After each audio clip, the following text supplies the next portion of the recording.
திண்டுக்கல் வேடச்சந்தூரில் ஓடும் பேருந்தில் எலக்ட்ரீஷியனை போதை ஆசாமி கத்தியால் குத்திய சம்பவத்தால் பயணிகள் அதிர்ச்சியில் உறைந்து போயினர். இடித்துவிட்டு மன்னிப்பு கேட்காத ஆத்திரத்தில் ஜாமீனில் வந்த இளைஞர் கொலைபாதக செயலில் ஈடுபட்டதில் நடந்தது என்ன?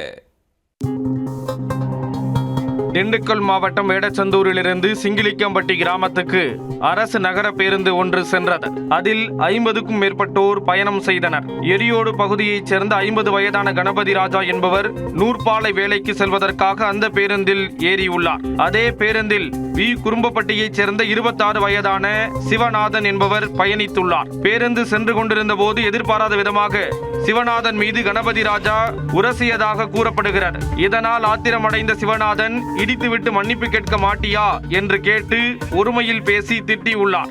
அதற்கு உரிய பதிலளிப்பதற்குள் மறைத்து வைத்திருந்த கத்தியை எடுத்து கணபதி ராஜாவின் வயிற்றுப்பகுதியில் ஓங்கி குத்தியுள்ளார். அதை கண்டதும் பேருந்தில் பயணித்த பயணிகள் அதிர்ச்சியில் உறைந்து போய் உள்ளனர். பின்னர் சுதாரித்துக் கொண்ட பயணிகள் சிவநாதனுக்கு கிடுக்கு பிடி போட்டனர். உடனே பேருந்தை வேடச்சந்தூர் காவல் நிலையத்திற்கு திருப்பிவிட்டு போலீசாரிடம் அவரை ஒப்படைத்தனர்.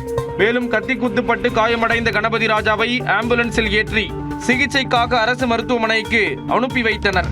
பேருந்தில் அடாவடி செய்த சிவநாதன் அண்மையில் அடிதடி வழக்கில் சிக்கி சிறைக்கு சென்றுள்ளார். நிபந்தனை ஜாமீனில் வெளியே வந்தவர் நாள்தோறும் காவல் நிலையத்தில் கையெழுத்திட்டு வந்துள்ளார்.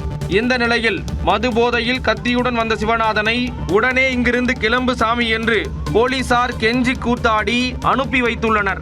இதையடுத்து நகர பேருந்தில் ஏறிச் செல்லும் போதுதான் எலக்ட்ரீஷியனை கத்தியால் குத்தி தாக்கியது விசாரணையில் தெரிய வந்துள்ளது. பின்னர் அவர் மீது போலீசார் வழக்கு பதிந்து கைது செய்தனர்.